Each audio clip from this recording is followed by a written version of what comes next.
good morning. Good morning. Thank you all so much for being here this morning. My name is Gemma French. I am the Vice President of Marketing and Public Relations for the Greater Manchester Chamber of Commerce. We are so excited about this morning. We cannot even see straight. We're so happy. And we hope that you all are very happy and excited too. It is now my great pleasure and honor to introduce to you the Executive Director of the New Hampshire Institute of Politics here at St. Anselm College. Please welcome Neil Levesque.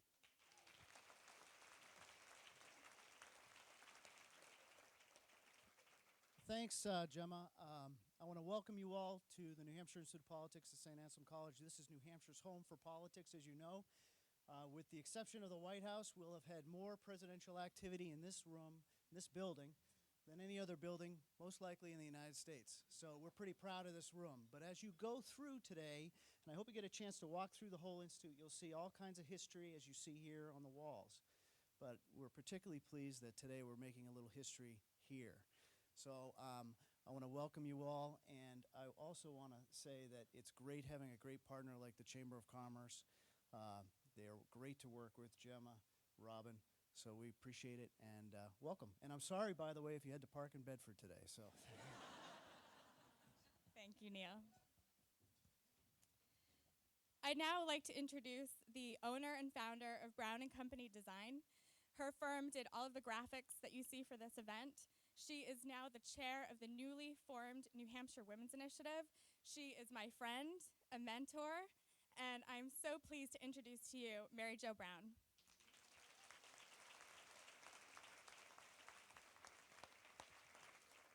I'd like to publicly announce I'm not old enough to be a mentor. We are friends. The New Hampshire Women's Initiative is a very important and historic merger of these organizations: the Commission on the Status of Women, the New Hampshire Women's Lobby and Alliance, and the Women's Policy Institute. Over 85 years of history merged into one organization to provide a stronger voice for gender equity in the state. The merger happened in this January, but we've been busy. We've reached out to over 200 people in a series of 30 listening sessions all over the state with men and women of different ages, stages, and places. We've run numerous events and programs all over the state, and we've started up great publications like the one you see on your table named Gender Matters, a wonderful partnership and a wonderful publication that is already being relied on. Here's what's important about gender equity these days. When you think about women's issues, they are not women's issues. They are all of our issues. It's important for us to understand that we need to engage a broader audience. So men, younger women, business leaders, college students, your girls and boys, they need to be part of this conversation and this movement. That is how we hope you will join us. Whether you raise your hand or invest $1, please join us in our conversation. Thank you for letting the Women's Initiative be part of this important historic moment, and have a great day.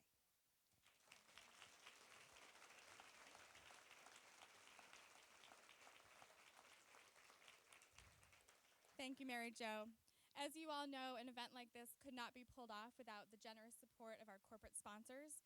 So I'd like to just take a moment to acknowledge them. Our corporate sponsors today are Bank of America, Fairpoint Communications, Fidelity, New Hampshire Print and Mail Services, Northwestern Mutual, People's United Bank, Rath, Young and Pignatelli, the University of New Hampshire Graduate School Manchester Campus and MPA program, and 95.7 WZID, producers of the Women's Expo, the 20 Outstanding Women Awards, Chick Flicks, and known throughout New Hampshire as the She Power radio station.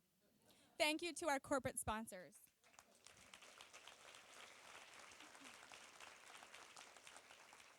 I would also like to acknowledge our elite sponsors today. They are Auto Fair, Harvard Pilgrim Healthcare of New England, Perfecta Wine Company, Public Service of New Hampshire, and St. Mary's Bank.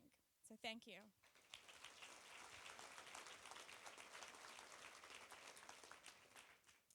I now like to introduce our premier sponsor of this event. Please welcome to the stage the President and CEO of Centrix Bank, Mr. Joe Riley.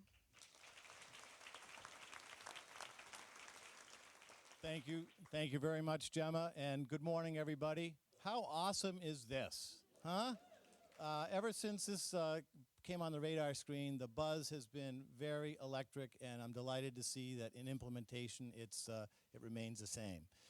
On behalf of everyone at Centrix, we're delighted to have the opportunity to be the premier sponsor of this historic event. Centrix Bank is also very proud to be a leading provider of commercial banking services, serving the small business community throughout New Hampshire. I also want to thank Neil and his staff for hosting this, and I also very much commend the Chamber for their vision to initiate putting together this forum with such a busy and impressive group of professional and political women representing us at both the state and federal levels. The sheer number and criticality of issues facing our nation are daunting, but they are solvable. We look forward to your collective work to assist the business community in helping us all to see beyond to a brighter, more certain, and prosperous future for all of us. I want to extend my appreciation to Senators Ayotte and Shaheen for their efforts on the Senate Small Business Committee, with initiatives like the introduction of the Small Business Export Growth Act, and most recently their efforts to extend the legislation to reauthorize the SBA 504 refinancing program. So to them, congratulations individually and as a contingent, as an esteemed group elected either previously or most recently by the people of New Hampshire to help us move forward in a cooperative, productive, and pragmatic manner, rising above party politics as time becomes an even bigger enemy against the greater good. I look forward, I know as we all do, to a very interesting conversation. Thank you again for being here.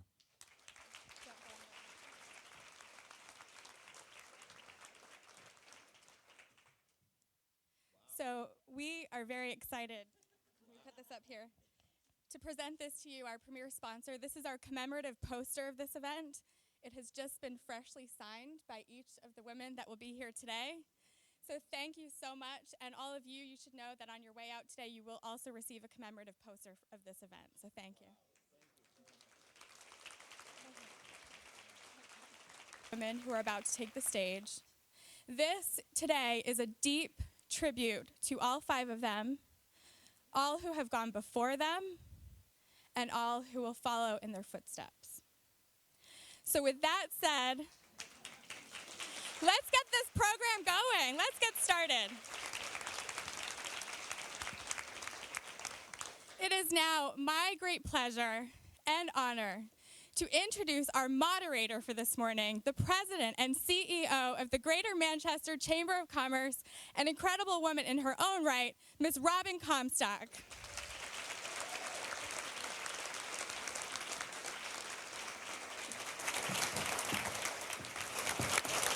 Thank you, everyone. And now, the only woman in U.S. history to be elected as both a governor and a United States Senator, please welcome New Hampshire's senior senator, Senator Jeanne Shaheen.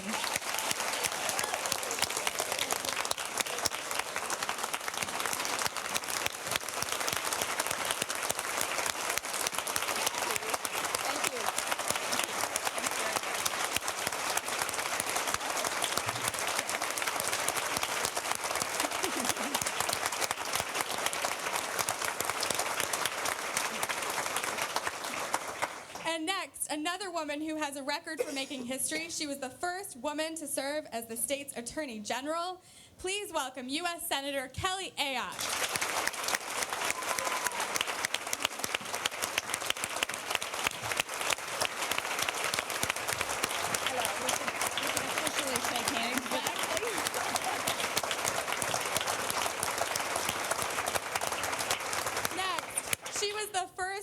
Woman elected to Congress in 2006. Please join me in welcoming Representative-elect Carol Shea-Porter.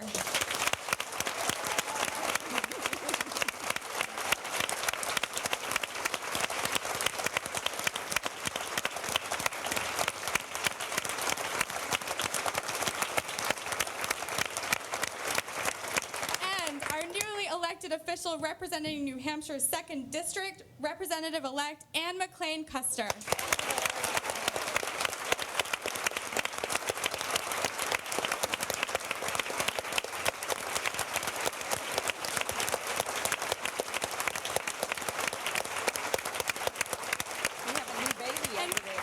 This morning, the new governor for the state of New Hampshire. Please join me in welcoming Governor-elect Maggie Hassan.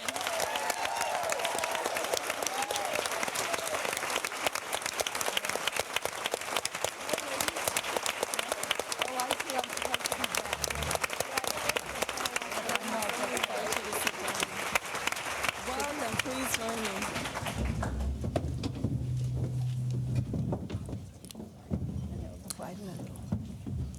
Welcome, welcome, welcome. So exciting. And thank you all so much for coming out. Excuse my back.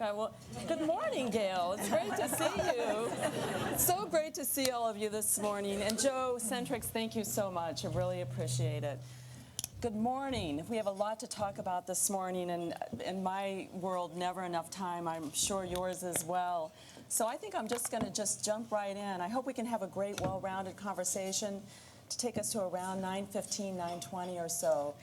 The first question I actually want to ask you is something we talked about in the staff. On the day after the election, people all over the United States just seem so profoundly excited, celebrating this historic moment, viewing it as a historic moment.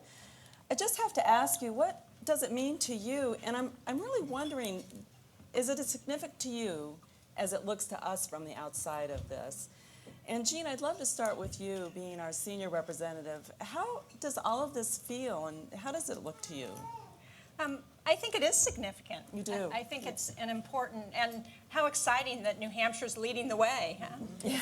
And,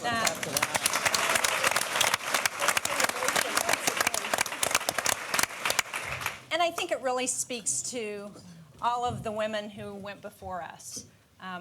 Annie's mother, Susan McLean, who, when we were in opposite parties, and yet when I got elected to the state senate, she helped mentor me. And people like Liz Hager, who I think is here someplace, who ran for governor, and Arnie Arneson, who also ran for governor. All of these women who really led the way, and the fact that we've had a legislature that has had so many women in it has really provided a training ground for women. And it is significant.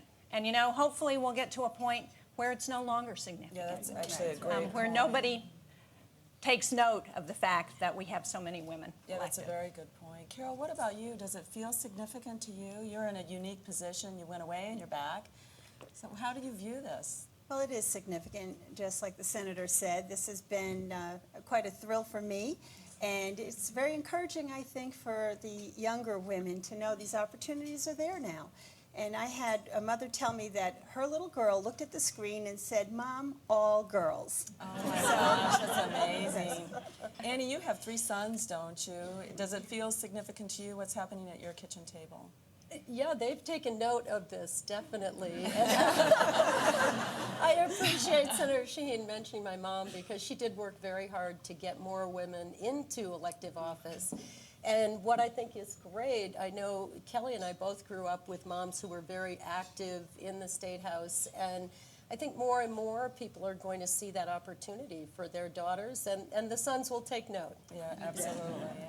And Maggie, you're kind of the new kid on the block, too. I mean, well, on the one hand, it feels significant. I think it is significant. I had the pleasure of being the majority leader for the first female majority legislative body, another New Hampshire first, in 2008 to 2010. So I've had an opportunity to think about the role of women in New Hampshire politics in particular, and it does speak to what I think is our important characteristic as a state, which was we're an all hands on deck kind of place. If you're willing to pitch in and contribute, you can do your work. And so on the one hand, it feels very significant. On the other hand, I've been doing this for a while, so this is what we do. I'd also just like to give a shout out to my mom, who is actually here. Peggy Wood, there she is, right over there.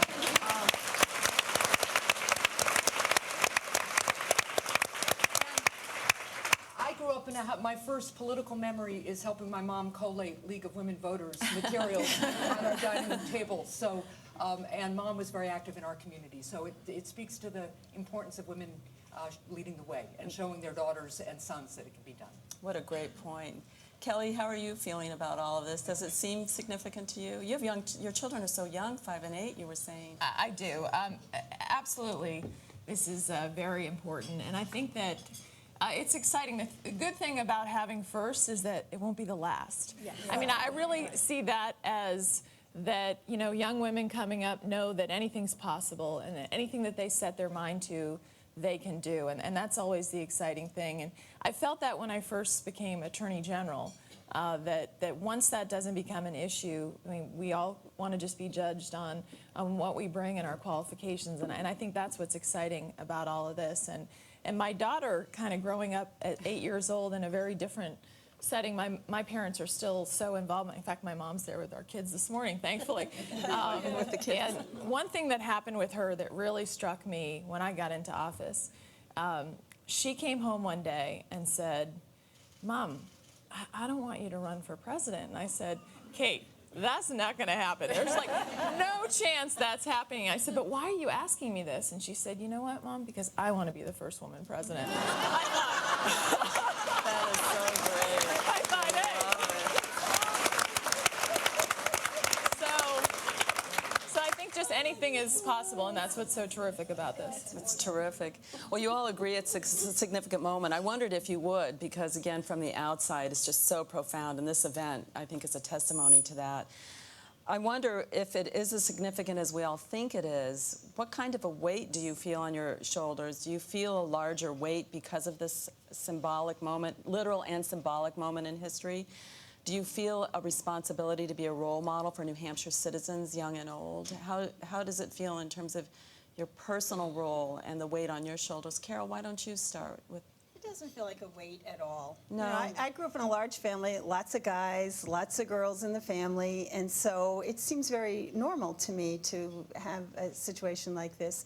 So, no, it doesn't. I just know that each one of us, and we've talked together, want the same thing. We want to do the best we can for New Hampshire and for the country, and that's what men want to do too, you know, when they take office. So I don't really feel that it's any different in terms of what we want to accomplish. Annie, how about you? No, the only difference, and I've said pink is the new power color in New Hampshire, that we're, but seriously, if we're also all mothers, and if you can find peace with teenagers or toddlers, I think you can find common ground. And have you been able to do that? And what I think is really terrific is the bipartisan spirit. Carol and I are going down to Washington at a time with the hyper-partisanship. People are really divided. And I think what we want to do is bring common sense, bring those Granite State values. You know, you look out at this audience, women have always worked in New Hampshire since the mills. I mean, if you look at New Hampshire history, women have worked for generations. And if you want something done, ask a busy woman. You know, look at the folks around this room. But what I feel is that we're not unique in this ability, but we do know how to bring people together to get things done. Yeah. And that's the most important quality that any of us can bring, and certainly what you know, Governor-elect Hassan is going to face in the state.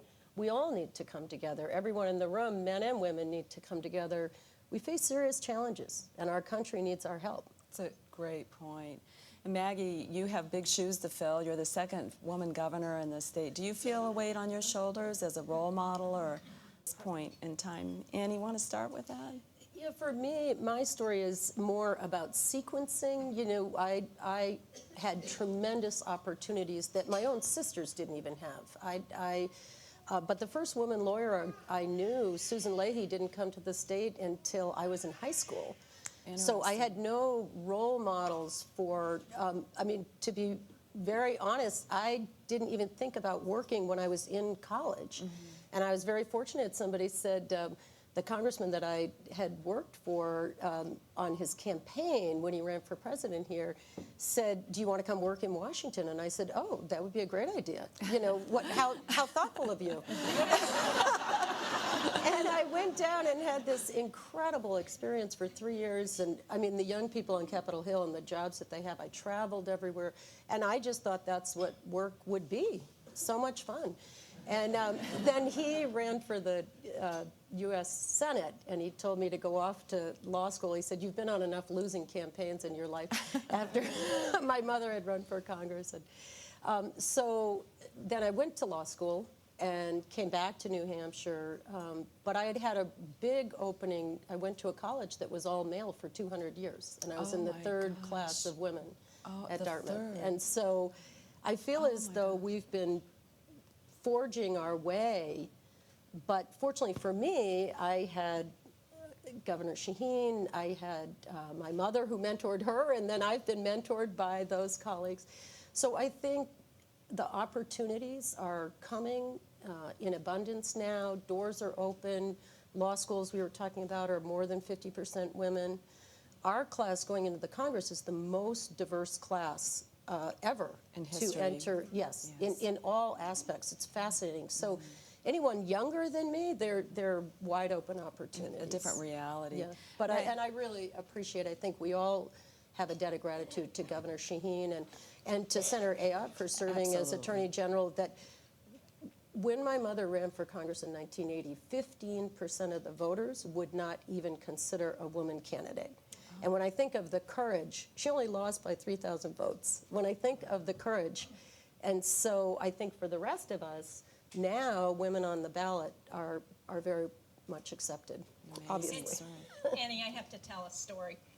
Susan used to tell the story about campaigning in that 1980 election, and one time she was at a gas station, I think it was, and Annie was with her because she was driving her, and she said, the man in the gas station said, why aren't you home taking care of your kids?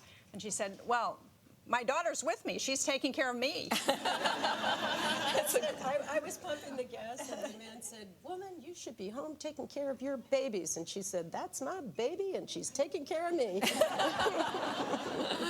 And then my son was my driver, so it was really nice. It's gone through the generations. Yeah. Maggie, your mom must have been a powerful role model to you, and you just said the same. She was and she is. I grew up in a family, my mom taught high school history. My dad alternated between teaching college and serving in public roles, in public service. He would have loved the Institute on Politics because he was a political scientist. So certainly politics was something we discussed and followed. And one of the things that I think we don't talk much about, my dad actually hired a lot of women to be on his staff. So I grew up seeing women very active professionally. When I went to law school, I went to Northeastern School of Law, 60% of my class was female, which was back in 1985 a huge deal. And so that helped. But you still do, you know, I think we all struggle with work-family balance. I think we all still think about the impact that our service has on our families, not just as mothers, but as you go into public life and it's more visible what that's like for your kids. But I'm very happy to say that my 19-year-old daughter not only worked on my campaign this summer, but she has interned for Senator Shaheen and worked in other political roles too. So she clearly sees a way to be involved too. Yeah, very good. Someone lose their... Kelly, just fell on the floor. Yeah, it's fine. Kelly, how about you? Did you aspire? We were laughing in the back. I don't think you did. No, I didn't. When did it hit you that you could serve in this? You know what I think for me it's finding that thing that you're passionate about, you care about. And when I became a prosecutor, that sort of brought me into public service. And then I realized that public service is really what gets me up every day of wanting to make a difference. And so that led to eventually wanting to run for the Senate. But I can't say that when I was younger this was the path that I thought that I would take at all. And I think it also teaches you that as you go through life that there are things that come up and you find something that you really care about, you go on that path, and then you end up doing something that matters to you, whatever that is. And I have to say my mother's a great role model for me too. She still is my best friend, my husband, and just a huge support. And she always worked, you know, for a period. My parents got divorced when I was 6, and then she's been remarried for a long time. But you know, we spent time when it was just she and I too, and she's just phenomenal. I feel so fortunate to have that kind of strength in my life. You all talk about. And I should add, I think in some ways my experience is somewhat similar to Kelly's slightly different route. While I grew up in a family that cared about politics, I never thought I'd run for office. My son Ben is here too in the audience, and Ben has severe physical disabilities, and it was the role of advocating for him, and actually Jeannie appointed me to my first public role to advocate for public school students on an education commission, and that's what got me familiar with the New Hampshire legislature and ultimately led to my first run for office. Carol, were you born aspiring to politics? Not at all. I grew up in a large Irish Catholic family, so How I many thought. brothers and sisters do you have? Well, Carol? there's 7 of us, and my parents took in every child that needed room and Help, took in yeah. cousins and everybody else. So and we had 3 generations in the house. Jeannie knew my family. So I was pressed into political service when I was 6 years old because my parents were active Republicans. So I would carry, so I would, carry the signs and whatever. And I thought, and you're still, so I thought every family fought over religion and politics at dinner every night. Isn't that what you do? So, but what brought me to it is exactly what you hear the other women here talking about, that I was an advocate and I started a nonprofit social service agency. I did teach politics and history, so obviously I kept that interest going. But it was really Katrina that sent me on this path. I went down for a month as a volunteer, and I came back and I said, we can do better than this. And so that's what started it. Compelling. Right, so it's a passion for change and to be an advocate, and I think all of us at this table share that. Definitely. I hear you all talk about service. And Carol's story reminds me when I was a girl, and my mother was politically active. She went into the New Hampshire legislature when I was 12. And when we were kids, she would pile everybody in this station wagon and take us to a neighborhood and drop the kids off, and we would run down going door to door with the leaflets, and then she'd pick us up at the other end, take us to the next neighborhood. But at the end of the day, we got an ice cream cone, so it was all worth it. I wanted to point out that all of us had strong mothers. Yep. I mean, that's what we're hearing here. I'm hearing that. My mother was my hero, too. So I think that's really important for that modeling for all of us to understand that, we have roles to play. And dads that believed in us. I love your Yes. story, and that was true. My father was very involved, Malcolm McLean, in hiring the first women lawyers that came to the state and training them. And I think what I have found, my male mentors through life tend to have had daughters, and then they become, very passionate about women having opportunity. yeah, very good point. The power of parenting, truthfully. That's right. I mean, it's huge. In my life, I have a father and a stepfather that have played a tremendous role in my life, so I would agree with that. It's really that mentoring and role modeling is so important. Influencing the paths that are created. How do you see the increasing role of women in the electorate shaping the future of the state, the nation? Maggie, let's start with you. You've got a lot on your plate as you are seated early January. Do you see changes? Well, I think what we've seen over the course of modern political history is a change from talking about women as a constituency to be dealt with, and women as full and equal citizens who participate fully as democracy calls on all of us to do. And one of the things that I think this campaign has really been about, this entire campaign at both the national and the state level, is that in order to grow an economy, in order to change the way we all need to keep up with the global economy, we need to make sure that we're honoring the values that our founders understood so well, which is that the individual liberties and freedoms of each and every citizen, bringing people in from the margins to the heart and soul of community, is what America and the Granite State is all about. And when we do that, that's the only way we can get as strong as we need to be so we can succeed in all the areas that we can succeed and have the potential to succeed in. And that's where I see a real change in the discussion, and I think it's incredibly healthy, and I think we're going to do great things as we include more and more people. Inspiring, Maggie. I agree. I find myself going back to the forefathers about liberty and justice for all. The electorate. They weren't thinking of us at the time, but the reality is... Adams was. Yes, but remember the ladies, Abigail. right? Remember the ladies. And the reality is those words are as current today.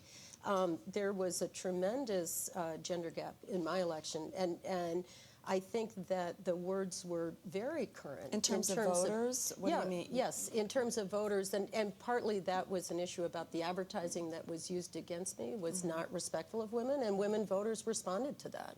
So, but what I find is no matter what your opinions are on issues, they're no longer women's issues per se. I didn't even run as a women's candidate at all. The issues were people's issues. Right. And in some families, women do the books and keep track. And so they're very focused on pocketbook issues. They're very focused on wages. A great example in New Hampshire, equal wages. That's a community issue. 50,000 women are single head of household. There's no other money coming into the household. And 10,000 of those families are living in poverty. And so if we could pay each woman $1 for a dollar's work instead of whatever, 73 cents, we could bring all those kids up. And I think that's... Well said. So they were, for me, they were very, and for the voters that were with me, they were very much community issues. It wasn't male or female. Right. Men would come up to me and say, thank you for defending, you know, my spouse's right to equal wages. My daughters. Because who in this economy wants to take home 73 cents on the dollar? And you know, that's one of the important things to remember about this election is that even though we've elected a number of women in New Hampshire to lead the state, the fact is the doors are not open for all women. And part of what we've got to do is make sure, as Annie says, that the doors are open for all women, for everybody, so that people have the same access to opportunity in New Hampshire and in this country, because we're a stronger country. Kelly, go ahead. How do you see the electorate? Could I also say, I think an important point I think that Annie made was all issues are women's issues. Yeah. That when you're elected as a woman, you have to deal with the most important fiscal issues, whether it's national security, any issue that you think about that impacts the country or the state as governor, that's really where we all bring different backgrounds and perspectives to it. But when we're elected, I think it's really important to keep in mind that we are, you know, that's where women are concerned about every issue that men are concerned about. They may look at it from a different perspective, as we all do, from the perspective that we bring. But women have a lot to offer on other areas where I think traditionally we haven't always been thought of, whether it's national security. Many women handle the finances at home, as Annie has said, just thinking about the fiscal challenges that our country faces and how we deal with those challenges. And I think that's one thing that I hope everyone takes from this, that it's actually, I think, somewhat diminishing to say that only certain issues are women's issues, because everything is. I think of Kelly all the time when I think about military and your leadership role, but your spouse was deployed. And you know, when you had young kids, right? Were they, or was it before? It was before we had children. Yeah, but nevertheless. We had just gotten married. But, you know, Senator Shaheen and I both serve on the Armed Services Committee together. And there have been many. Good for New Hampshire. Yes. And there's many issues that we're working on together in terms of our men and women in uniform and national security issues. So I think that that's what's exciting about all this too, is it's moving to understanding that we all represent all the broader issue. Every issue is a woman's issue. But there is a special role, I think. I was also on the Armed Services Committee, and I hope to be again. And I also was a military spouse. And the important role there is when my husband was in the service, I was a military wife. because that's all there was, you know. And so now serving on the subcommittees for military families is so important because we bring a perspective there that's a little larger than the normal role there, because you know what it feels like. Because when somebody's in the military, as you know, you're all in, you're all servants. You are. It's not just your husband or your wife. Everybody in that family is giving. And so I think we add another dimension to it. Also, on the Armed Services Committee, I remember we were having a hearing one time, and it was talking about having an African command. And the men were asking the right questions about, you know, the nuts and bolts of it. But the women also asked the right questions. Do they want us there? And so I think collectively together, you know, we make for a much richer story and a better outcome. Well, I think that also points out why it is good to have broad representation from Yes. the population of people from all different backgrounds. Absolutely. Yeah. So Jeanne and Kelly especially, you both work very well together. That reputation precedes both of you in a bipartisan way on issues relating to the state of New Hampshire. How do you mentor other women and men in the Senate to do the same?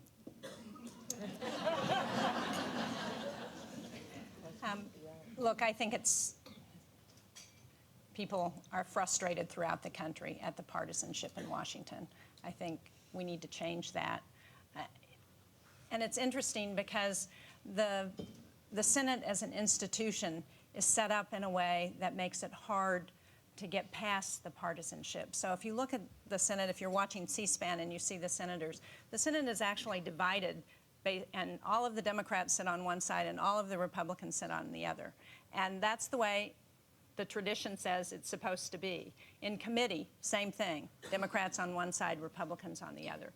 So there's an institutional bias that is partisan. And I think it's really important for us to try and work together to reach across the aisle, because the challenges that we face are too great for one party to deal with them alone. And Kelly and I think, have made a real effort to try and work together in the best interests of New Hampshire. She was talking about us both serving on the the Armed Services Committee, and we're the only state that has both members on the Armed Services Committee. And when we get the generals in front of us, we can really double team them when there's an issue affecting New Hampshire, you know. Kelly, how do you view... And we do. We are. You know, it's been certainly, certainly a pleasure and an honor to work with Senator Shaheen and on a multitude of issues, really thinking about putting New Hampshire first, even though we come from different parties, and there's certainly plenty of things we could disagree on, but there's plenty of things we can agree on for New Hampshire.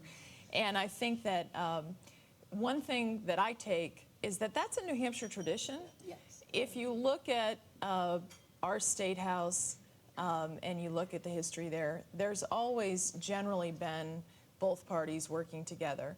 And I think that is very much a New Hampshire tradition. And, you know, when I think about Senator Gregg, he was someone I know that worked with Senator Shaheen on many issues. Unfortunately, we just had the loss of Warren Rudman. And he really was someone who had very much a bipartisan tradition in the Senate. When we were both at, of course, a remembrance of him in Washington, and it really struck me how many members, how many Democrats came up and spoke about their relationship with Warren Rudman and how important he was to them. So I really think it is not only bringing that to Washington, but bringing that New Hampshire attitude to Washington. The way we do things.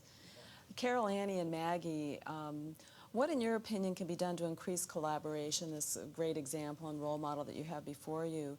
And what in your opinion can be done to increase this collaboration, to solve problems, and again, reduce partisanship? But back to exactly what the two of you were saying about the issues, about representing your state versus perhaps your political party, even though you may disagree on a lot of issues. Do you have any additional thoughts you could add? I guess I would echo what Kelly has said.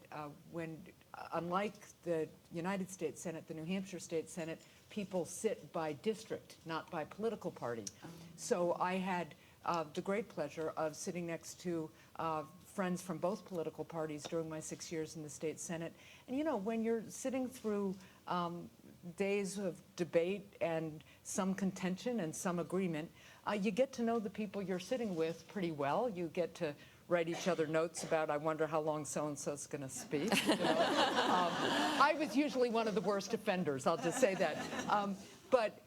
But you do get to know each other. And, you know, Kelly, as Attorney General, when I was on Senate Finance, we worked on the Attorney General's budget together. So we have that relationship already, something I think we can build on now as she serves our state and I serve as governor.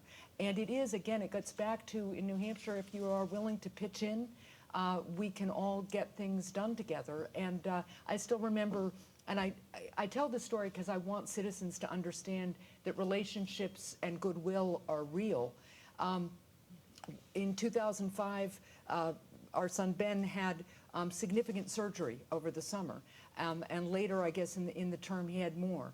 And it was a member of the other political party, a man who I disagreed with on an awful lot of things, who called me every day on my cell phone to see how Ben was doing. And that's the relationship, you know, we're parents first. Right. And he understood what my family was going through. And you can always build on that. You can always find common ground. And he actually ended up voting on environmental legislation with me, having told me he was not a tree hugger and he'd never do it. You know, it does work. And it's important you just focus on what you have in common and what the people of New Hampshire have in common. Is there anything that thank you, Maggie, anything the two of you could add to that? Growing up in a Republican family and then you're in a different party, you realize that there's wonderful people across the spectrum. And while I was in the Congress before, we worked very closely with the Republicans and certainly the women senators from Maine for the yard and other issues, and our staffs worked well together. And then Kelly had the great grace to call me after I won, and we talked about the yard, and we talked about our commitment to the military and to veterans. And so, you know, we share a lot. We share a lot. We need to remember that. Back to the table of 7 kids. It's absolutely true. Yeah. And that's, I say I'm born bipartisan. My mother was Republican, and I can get along with Republicans or Democrats or the 43% of New Hampshire voters that are tired of either party or willing to swing back and forth based upon the person, based upon the individual. But I want to acknowledge Kelly was the first phone call I received, and followed very shortly after by Senator Shaheen and by Jeanne, and I just feel that we can break ground on that. I was surprised, by the way, when I got the tour of the House of Representatives that they said you can sit anywhere. There are no assigned seating, and although the tradition is to sit by party, our new member class it's almost 50 members, so we are going to spread out. And we had a great time meeting the Republican women when we had our picture taken on the steps of the Capitol, and so I think we'll make strong inroads. How can you build there's relations? Much more that unites people than divides people, and there's just more heat than light on what divides people. And I think we just have to work toward finding common ground. Well said. One of the things that the Senate women do, and now there are 20 of us, so a fifth of the Senate, is we meet about 4 times a year. We have dinner together, and it's bipartisan, and we go by Barbara Mikulski's rules that what's said at the dinner stays at the dinner.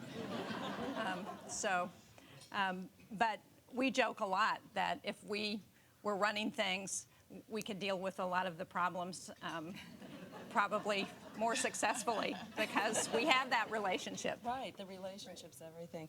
A great segue to the next question. Do you feel female legislators have different responsibilities than male legislators because of the uniqueness or the newness or for any reason at all?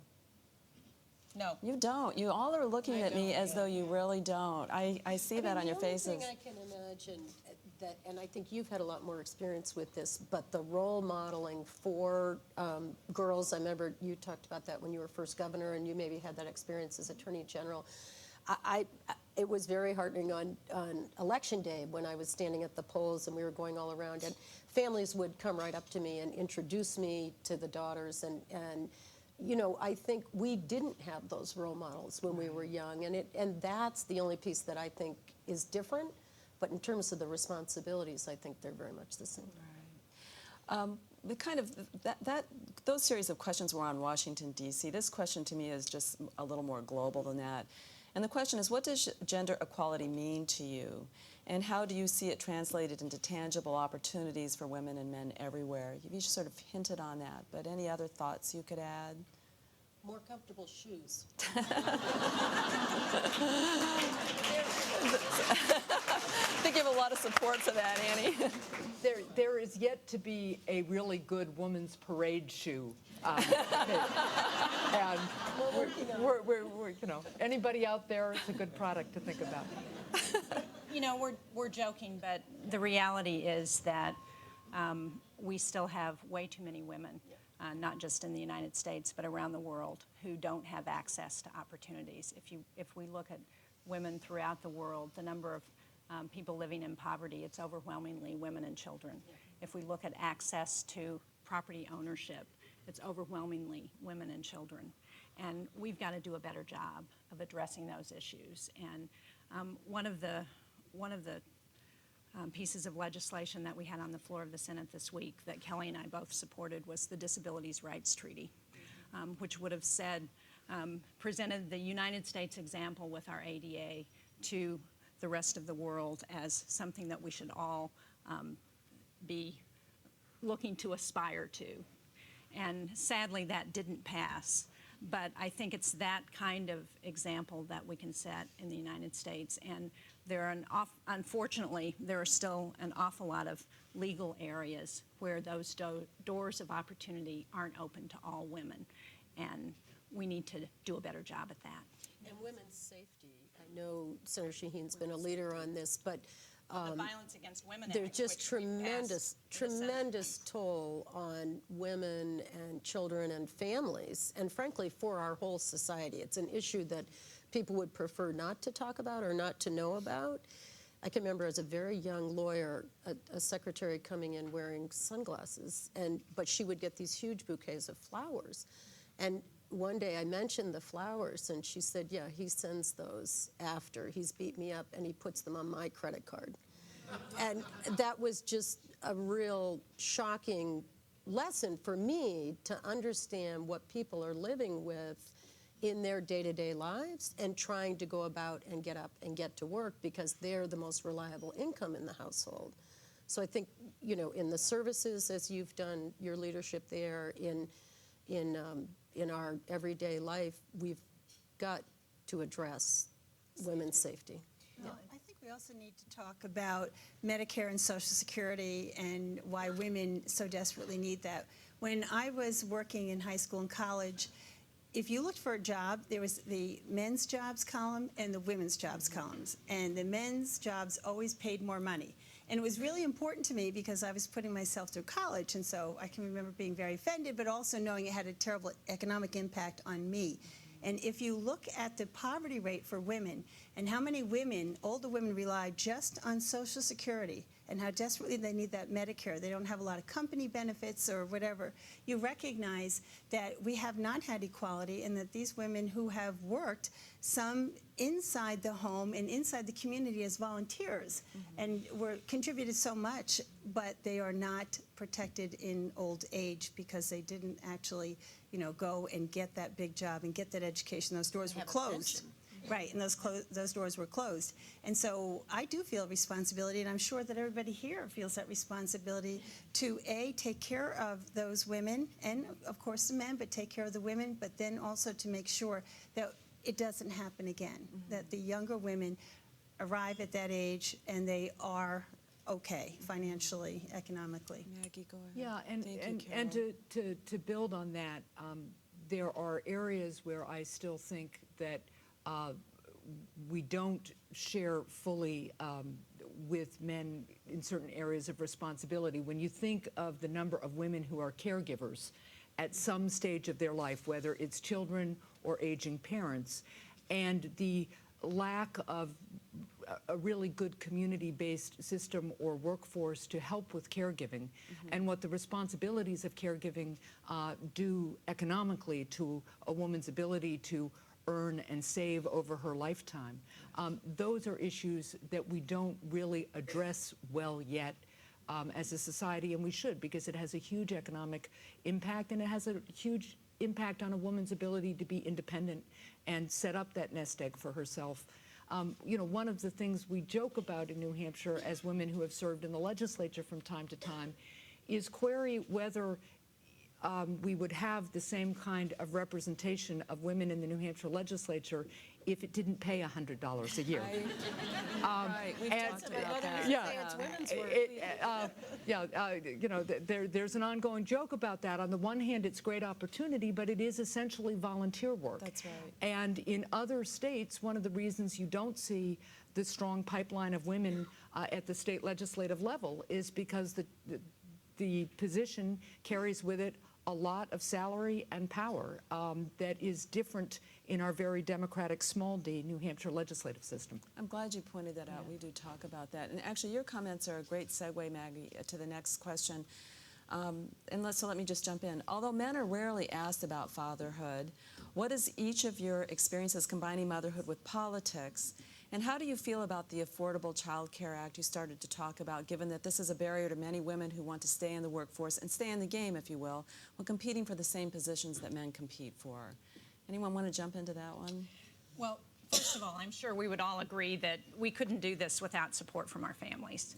And I know Kelly's dealing with issues of balancing family and her children at a very young age. When I was elected governor, my youngest was 10, and she will tell you how it impacted her if you talk to her today.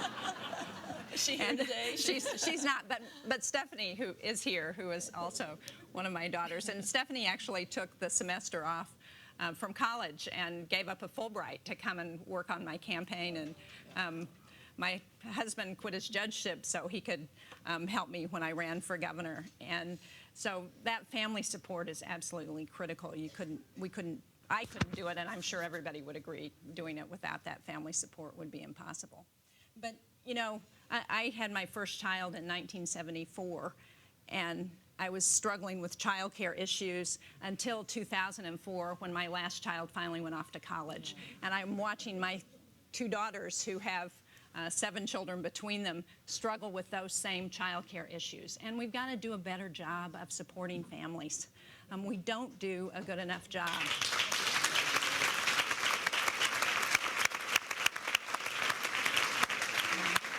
You know, we've got to think about flex time. We've got to think about how we can better support child care givers, early childhood education, all of those things that allow families to continue to be together and to support their children. Kelly, you're in the middle of it. Excuse me, Carol, but does it affect your political perspective as well, your personal experience? I think absolutely. I mean, my kids are 8 years old and 5 years old, and obviously they were even much younger when I ran for the U.S. Senate. And I had the experience of when I was appointed Attorney General, I was almost 7 months pregnant, and so with our daughter, and so I had the whole host of questions, you know, every single question you could imagine about, you know, what's going to happen, how are your kids going to be taken care of. So this has been sort of, and both my children were born while I was Attorney General and very, you know, public. So yes, you get a lot of questions. And one thing that did surprise me, because I had been through it as AG and people were sort of used to seeing me in all states of pregnancy, I thought when I ran for Senate, you know, I really didn't expect it to be that people would ask that much. And I got a lot of questions, you know, what's going to happen to your children? And I think that, you know, so those questions are there. And I actually think those questions are there much more for women than they are for men. That's just the reality. And I've been so blessed, first of all, without my husband, I've got just a fantastic husband who's been so supportive of me throughout everything that I've done, but also a great family as well. You know, my sister-in-law helps us with our kids when I'm in Washington, and also parents, aunts, uncles, support structure. But, you know, all of us as parents are struggling with this issue of good child care while we're working. And so many families now are two two-parent families working, and many of them out of necessity. So this is a challenge just for all of us in terms of affordable childcare and reliable childcare. I mean, that's such an issue for all of us, of making sure that when we leave our kids with, we feel good and trust. Absolutely. What's more important? Carol, you look like you wanted to say something. Well, when I got into politics, my children were teenagers, and that presents a different kind of challenge, I tell you. And Yes, when, it does. Yes, and when I told my daughter, she looked at me and she said, "Just don't embarrass us." So there you have it, right? And doesn't that sound like a teenager? You'll see. So, and hopefully I haven't, and your kids do start working with you and for you, and it's a wonderful thing. And I'd be in Manchester in this past campaign, and I would see somebody and they'd walk up and they'd say, "Your son came to my door and asked me to put your sign up." How could I say no? Yeah. So your children actually, once they fully engage, they're wonderful. But you cannot do this without your spouses. You just can't, or whoever the support is in your life. They really have to give up a lot. It is a family issue. And the final part of this, though, is that if you are older and your teenagers are older, you also probably have older parents. And that's a challenge as well, because you want to be with your parents as they age and if they need you. And so you always feel torn. But when I said to my mother, who was quite ill last year, something about, not being with her, she just looked at me and she said, "You better run." And so, that's the kind of support that you get from people in your family, and it lifts you up each rung of the ladder. And I think we've heard that all the way through this. So many people in our lives who have helped us. Well said. What do each of you hope to accomplish in the next 2 years? You have a lot on your plate. Let's just go around the table. And they'll say, Maggie. Maggie, what do you hope to accomplish? Big picture, we all want to serve terms where the state we serve is better off at the end of the time than it was when we started. We certainly face enormous challenges. My particular focus is obviously balancing the budget, because it all starts with that, for our economy, for the state of our state government, for our families, and then making sure that we are growing. And in my view, that means making sure that we're attracting innovative businesses here, helping innovative businesses grow here, addressing the skill gap that we have in the state by making sure we have the right kind of K through 12, community college, university system, and giving the right kind of assistance, especially to our small businesses in areas like trade. And so that's what I want to focus on. And also just, again, making sure that all New Hampshire citizens feel that they have an opportunity to participate, contribute what they have to offer. There is so much that all of the Granite State citizens have, and a lot of people of talent and energy, and we just need everybody to participate. And if that's how we can proceed, I think we'll be better off 2 years from now. Very good. Annie, what do you see? I would echo that. My ultimate goal is equal opportunity for all, and part of that is gender related. And just back to the work question briefly, in this audience, I want to give a shout out to private employers who can do better. I was very fortunate at Rathyoung and Pignatelli to work part-time. Most people did not know that, but I was 4 days a week. I was the first part-time law partner, I think, in the state. And my colleagues were willing to take a chance. I took quite a few phone calls on Fridays at home, and at one point I had to lock myself in a closet on a conference call, and the kids were out playing, and the client asked me, "Are there children there?" And I said, "Oh yeah, our office is next to a Christian school," which was true. I was not in the office at the time. But now I think we're more open about it. We all need to take responsibility, and frankly, even as I'm negotiating with my staff now, you can get really great talent if you give them a little bit of flexibility. It's true. Just let them pick up at 5:15. That's all they're asking for. It's not a lot, they're probably willing to come in earlier. But so workforce development is my big issue. I want to partner with Governor Hassan and Senator Shaheen, Senator Ayotte, and my colleague in the House. I think New Hampshire has a tremendous opportunity here. We have hardworking folks with great innovation, And I was so excited, the businesses that I visited all through the campaign. And what they talked to me about is education, partnering with our wonderful community college system for training, and infrastructure. When I used to hear a lot about overburdensome government regulation, which is there, and we need to help with that. But now I was hearing more, just give us better highways so folks can get back and forth to work. Give us broadband communication in the North Country and the western part of the state. And so those are the things I want to do. Better opportunity for everyone here in New Hampshire. Thank you. Carol, what do you see for the next Pretty few years? much what we just heard about working on job creation, making it easier, especially for small businesses, concentrating on Main Street to help them. But I'm also very concerned about education, and because education is the key to prosperity, and it's also what businesses need to be competitive. So that's important to me. And having it accessible and affordable for families is important. And then the other thing is that we need to really address a lot of the environmental issues that this country is facing. And so I've been calling for an Apollo-type program for a long time because I think we can get there using more renewables than anything else if we really work on it. And then the final thing is protecting Medicare and Social Security, finding the solution, protecting those benefits. We know that we need to reduce the debt. We realize that's a burden. And I actually was talking about it in 2006 in my campaign. So it's not a new issue for any of us. Right. We know that we need to address this. But I also believe that Medicare and Social Security benefits are just critical. So, hope to be part of that solution. Very good. Thanks.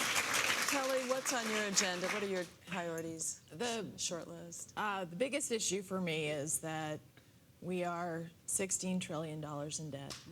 And I'm just really worried about the state of our country. We've run for years over $1 trillion deficits. And it's time for us to do a big fiscal deal in Washington that really drives down the trajectory of our debt. We have to do it. And then in the Senate, we've got to get back to regular budgeting. I serve on the Senate Budget Committee. It's really been, since I've been there, even before that, 3 years since we've done the budget in the Senate. Listen, we've got a lot of tough choices to make. There's no doubts. And when you're trillions of dollars in debt, you're going to have to prioritize. But until we actually do the regular budgeting process like you're doing at the state, New Hampshire's a great model. Absolutely. With a balanced budget. And so this, to me, is the #1 overriding priority. And I want to be part of making sure we finally start getting on the right fiscal track. And it's not easy. There's no easy answer to all of this.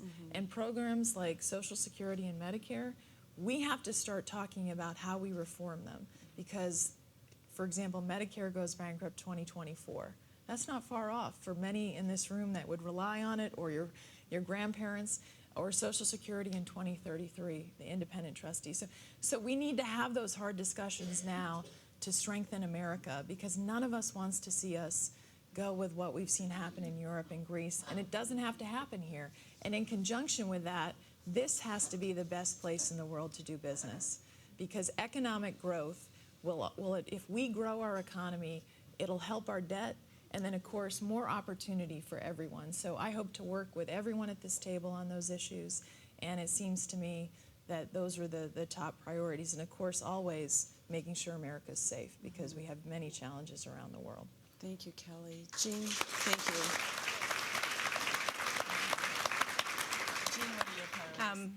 Well, my #1 priority echoes what Kelly said. I think we've got to deal with this country's debt and deficit. We need to come up with a deal that's going to keep us from having automatic spending cuts that go into effect in January, and deal with a saner tax system. And I think in order to get that debt and deficit deal done, we can follow a framework as recommended by the Simpson-Bowles Commission on Deficit Reduction. That will allow us to protect benefits, but will also make some of the tough choices that Kelly was talking about. And I think we've got to put everything on the table for that kind of a deal. We've got to look at revenues, we've got to look at the domestic side of the budget, we've got to look at the defense side, and we've got to look at the mandatory programs. And I think we do have to make some tough choices, but I also believe that getting that done will provide tremendous certainty for businesses in this country, for families, so they know what we're expecting, and that will really give our economy a shot in the arm, get money off the sidelines, and allow business to invest in a way that creates jobs, and that's what we need to do for the future. Now, the other priority that I've been working on, and we've made some progress, but we're going to continue, is the country's energy policy. And my focus has been on energy efficiency. Energy is the first fuel. You know, every gallon we don't have to spend of oil not only saves us money, but it also saves us on emissions, and it helps reduce our dependence on foreign oil, and that's good for our national security. So I think we need a comprehensive energy policy in this country in order to protect our national security, in order to ensure that we begin to clean up our environment better, and in order to make sure that we're not sending men and women overseas in harm's way for foreign oil. Thank you. Such a rich conversation this morning. No surprise, there's so much to talk about. We're running just a little bit long. I just vetted through a lot of the questions, and I have, if you could indulge me, I just have two last questions that I think are terrific questions I'd really like to ask you. So the first being, if the truth is that we are one of the few democracies in the world that hasn't had a female president. Why and when will we, and could she be sitting among us today? Kelly, would you like to start? I think I'm going to be campaigning for Kate Daly, my daughter, for president. So that's it, yeah. But absolutely, I think we'll have a woman president, no question. And I certainly would hope I really think it'll certainly be in my lifetime, if not soon. Maybe 2016 if Hillary runs. Maybe.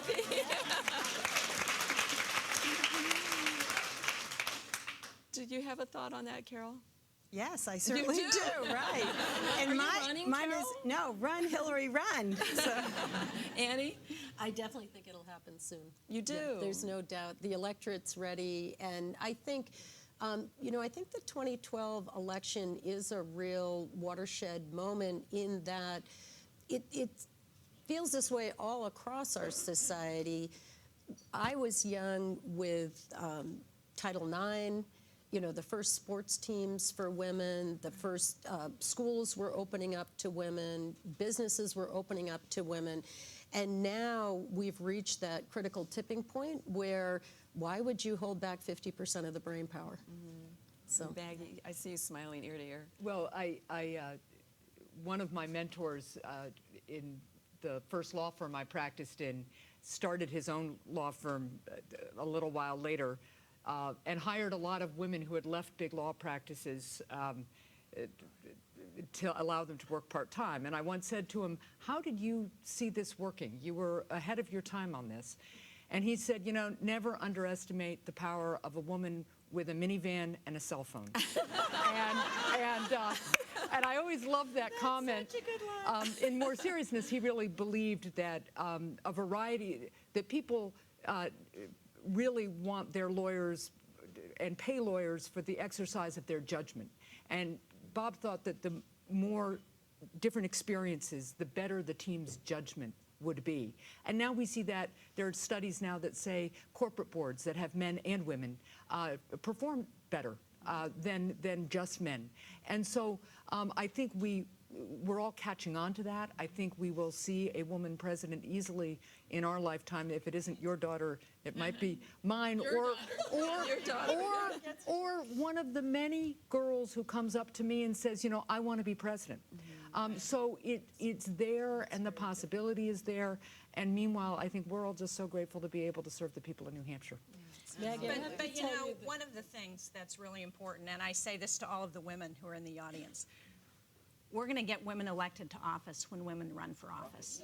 And we need more women running, and that means at all levels. You know, we have thousands of positions for city council, for school boards, for municipal government that go unfilled every year because people don't run for them.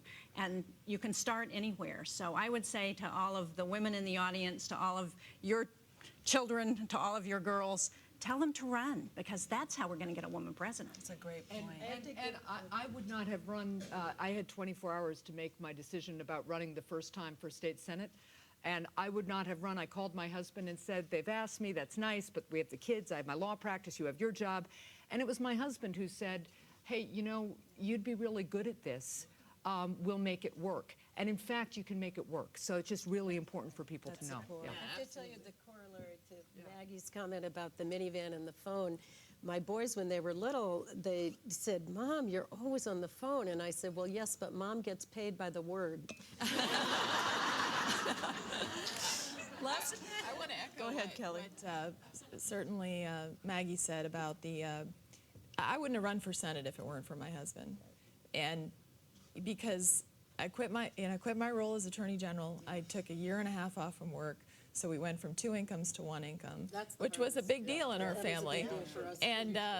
But basically, he said we put all the numbers. Like, I'll make it work, and you know, I think I want your voice there.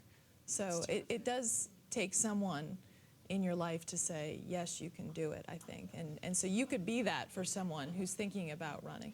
And I have to give another shout out to Rath Young and Pignatelli for being supportive, and certainly to my husband Brad, because I ran for 4 years. It takes a lot out of you in terms of what's possible. Our 2 sons are in college, and trust me, those payments are breathtaking. I'm sure.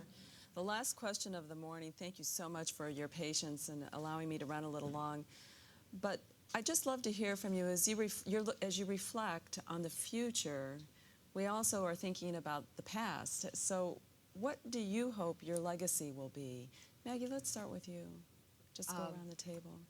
Well, certainly making sure that New Hampshire stays New Hampshire. We are such an extraordinary place. We are safe. We are, you know, a wonderful place of beautiful nature and beautiful resources.